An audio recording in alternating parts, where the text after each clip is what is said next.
Juan Thompson is the founder and commissioner of the Music Sports League, and I Am Khalif is a singer-songwriter and winner of the Music Sports League Game 1.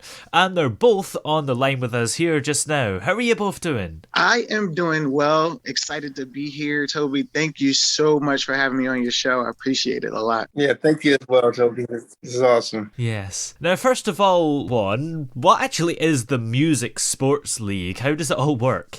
The Music Sports League is a new platform basically for unsigned recording artists looking to promote their music and develop themselves on a different level by competing under a sports league infrastructure. So basically, we're the first ever pro sports league themed music competition for unsigned recording artists. Yeah. So they compete in a series of games with their music, of course. And in this case here with Khalif, we did an online series called the IACS SBS series in which he won. He did his thing. Yeah. So how do you compete in games with songs? Is it a kind of voting thing? It is a voting thing. It's definitely a voting thing. And you go to the website and you listen to both songs and you vote which song you like the most. And the song that wins the most, that gets the most votes, moves on to the next round of the tournament. So it's kind of like, I suppose, the way the World Cup works in a way. Right. Yeah. So how did that idea come about in the first place? I had a dream back in 2014. I was watching American Idol, and I thought it would be cool while I was watching American Idol. I thought it'd be cool to see a rapper and a singer perform on the same stage against each other.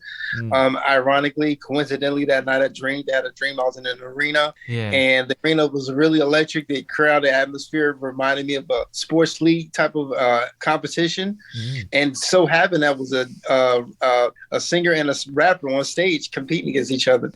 And then when I woke up that morning, I went on to Google and researched and just typed in all kinds of different names. I didn't know what to call it back then. It wasn't called Music Sports at the first, in the beginning. So I was just typing in everything I could find, and I found nothing like it. So I immediately just started developing, the actual foundation of it. Yeah, that's such a weird thing. I'm surprised it hasn't been done before. I guess most kind of musical championships, you just vote once for the winner and that's it. Right. Yeah. And this theme is a little different because we take the whole NFL, NBA type of approach to it, where we do the draft, we do a regular season playoff championship concept, but the sport is music competition. And how many applicants, so to speak, did you have for Game 1? For Game 1, we had about 46 applicants, but out of all the songs we received, only 8 were like worthy of us even. You know what I'm saying? Yeah. Not to downplay anybody's music, but we really pride ourselves on the quality. So if it's not of quality, we don't want it to represent our league, of course. Yeah, that just reflects back on you, I suppose. Right. Exactly. Right. So, given that there were quite a lot of applicants, how does it feel, to have been better than everyone else? It feels amazing. It just makes me feel like the work and the effort that I put into the song and the music was well worth it. I'm still on cloud 9. I mean, especially now getting to do interviews such as this, and just working with Juan and the group and the team has been so amazing. And it's just it's allowed me to come alive again, and wanted to do more with my music. Oh yeah. And are you going to be taking part in Game 2 as well, or is that going to be a whole new range of people? That's a great question. It's going to be a whole new range of people. I was asked to do Game 2, but because it took a lot of rallying to get people to vote and stuff like that, I was like, I'll take the break and then maybe come back in game 3 or 5 or something like that. Yeah. We'll probably let him come back in later on. We really, honestly, he doesn't really need to come back because he's the winner. He's automatically in the playoffs next year. So he doesn't have to even compete anymore. He can wait till he's just chilling right at this point, Yeah, and the thing is, he could win again. You've got to give someone else a chance. Yeah, exactly right.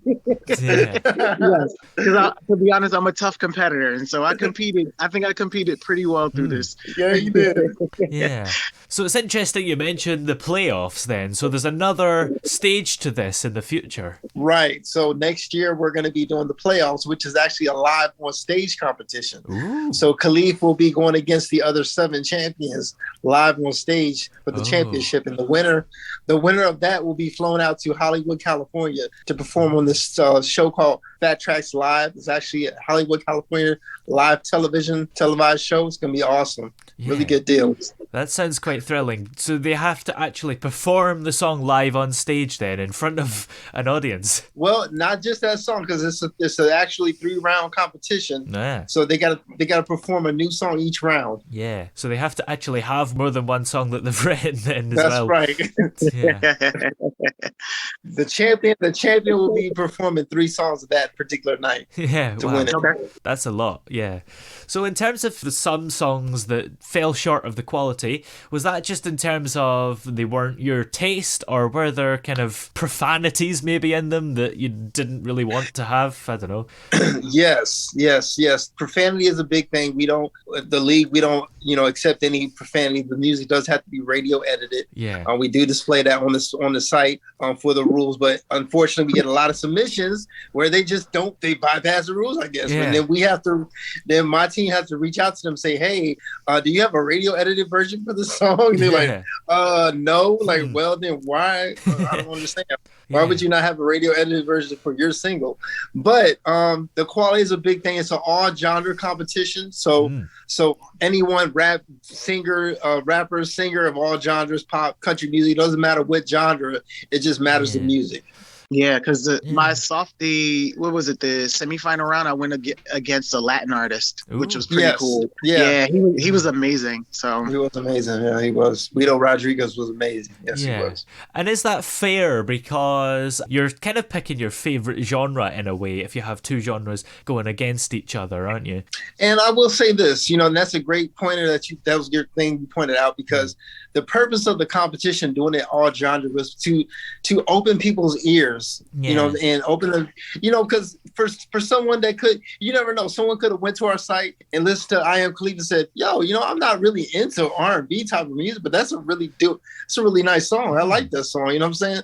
So, our goal with the Music Sports League is not only to help promote the artist's music, but also we call them players in our league, but the players' music, but also to open people's ears and open their parameters to new forms of music. Yeah. And not only did you simply win game 1, but you actually got over 5,000 votes in the championship, which is pretty impressive. Yes. Really impressive. Yes. I didn't know what to expect getting into this. So the first round, it was kind of like, okay, well, let's see if I get to the second round. I'll tell people to vote and see how this goes. But then as it was going along, we started strategizing because I went to everybody's social media. I saw how many followers they had. And then I started looking to see how many votes everybody was getting. Yeah. And so I knew if I make it to the next round, then this is how I'll have to attack and go about it with this opponent. And then when I made it to the final against Kimberly Smith, I saw like how she was just destroying her opponents. So I had to really go old school and just email my family, text people, reach out to my social media and say, hey, during this time, I need everybody to get out and vote, help me get to the championship, win the championship and get to the live performances. So I just attacked it that way. Yeah, it's a good idea because telling a friend seems like such a simple thing, but it makes a big difference, I guess. It does. It does. I mean, yeah. And what I found, like, if you're not like this huge, big star, it's harder to get people to really try to, participate in things of that nature. But once people started seeing me climb through the competition, by the final, everybody was enrolled and they were like, we're going to help you win. So, it was a pretty cool thing. And to piggyback off of that, Toby, this is the beauty of it is that this is the essence of the competition, is basically to bring out that competitive spirit of the artist. You know what I'm saying? Just to hear Khalif talk about how he strategized and really got out there and broke it down and, actually checked out his competition, went to their social media, checked out their followers, checked out their music. That was really dope to see that, because that was what we really wanted. and just really took a life of his own. So it's really a testament to the competition that, Khalif is doing it the way he did it. Yeah, that's pretty cool. You don't get that with most awards of things. Right, exactly. Yeah. I mean, I'm an athlete too, so I played tennis and I played tournaments and stuff like that. So I had to scout my competition, and so I just took it that approach. Yes. So how did you actually get into music originally then, I am? So me, I have a traditional, I guess, American R&B stars story. It started in church. I've always liked to dance since I was a kid and act, and then I got into singing. One day I went to choir rehearsal, and I was the only one there at the time. And the choir director said, "Hey, try this song." I tried it, and then they liked it, and it was my solo in church. And then when I was 16, I still didn't take singing seriously. When I was 16, I was auditioning to be a backup singer for a popular rapper in my neighborhood. And then he said, "Hey, do you know how to sing?" I said, "A little bit." He's like, "All right, I want you to audition to be part of this boys group as like a background singer." So I auditioned, and then the managers of the group was like, "No, we don't want you as a background. We want you as the lead singer." And so that kind of started from there. Yeah. Yeah, that's quite incredible. Were you going to say something, Juan? No, it's just really cool to, to hear, like I said before, just to see the artists, look at it from a competitive standpoint and, be something new for artists that may have never been in sports, because it does bring out a different beast in you, what I'm saying? Because, you have to be competitive, what I'm saying? So the cool thing is to see that, someone like I Am Khalif to be the first winner, the first champion, as a matter of fact, is a great testament, because basically, that's going to help us with our brand, and this is going to help us with guiding the artists through, this competition. Because a lot of artists, to be honest with you, the ones that lost, a lot of them just felt like, well, I don't want to be a part of this no more if I lost. Well, we don't want to feel like that, you know what I'm saying? We hope that will motivate you to want to come back and compete, in game 2 or 3 and say, yo, I'm going to win this. But we've come back, they resubmitted for game 2, but a lot of them are like, nah, we don't want to compete anymore because we lost.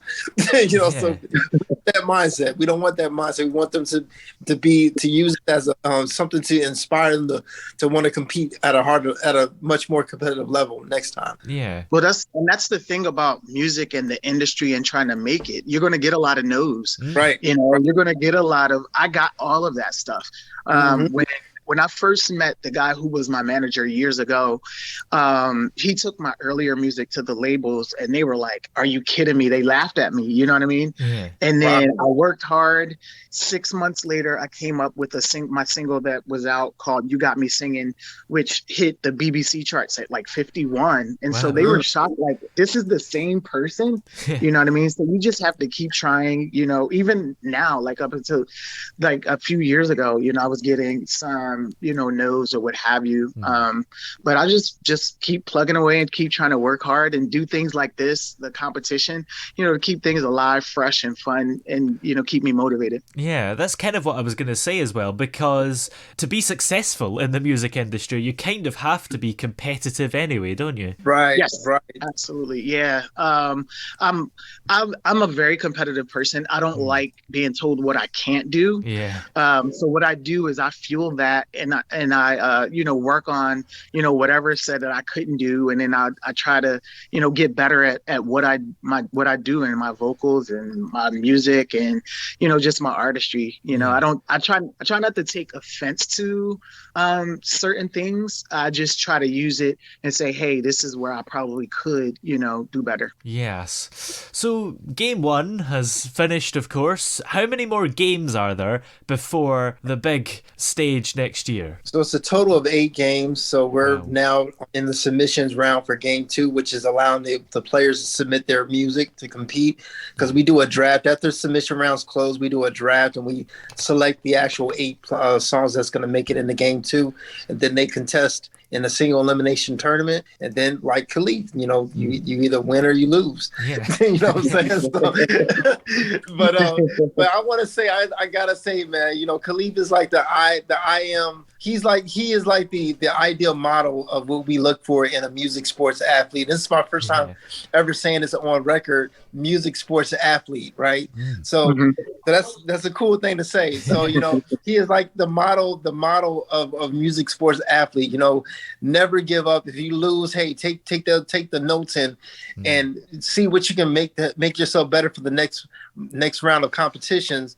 You know, don't look at it as a failure. Look at it as a way of making yourself better, and understand that in a sport, you win some and you lose some. It's not necessarily a matter of you being a bad artist or the other artist was better than you. It's just, hey, it was sometimes maybe the best person won that night, and it's okay. Just move on. And the great thing is you have fun. You got some exposure to your song, and you know you can always come back and compete again. Definitely. Well, where are we able to submit our music if we're interested for future games, and if we're not too musical, just vote in these games? You will go to our website, musicisoursport.com, and pretty much you'll see the directions right there. We're going through the submissions round right now, so you won't see any voting up quite yet. Once we select the 8 players that's going to make it into game 2, then you'll see everything popped up. I think game 2 starts on the 17th, I believe. Okay. And matter of fact, it's the 10th actually. All right. The 10th is the actual first round of game 2. Okay, great. Well, thanks to both of you for coming on the show today, thank you. And good luck for next year, and I hope you win. Thank you. I appreciate it. Thank you for having me on the show. Thank you.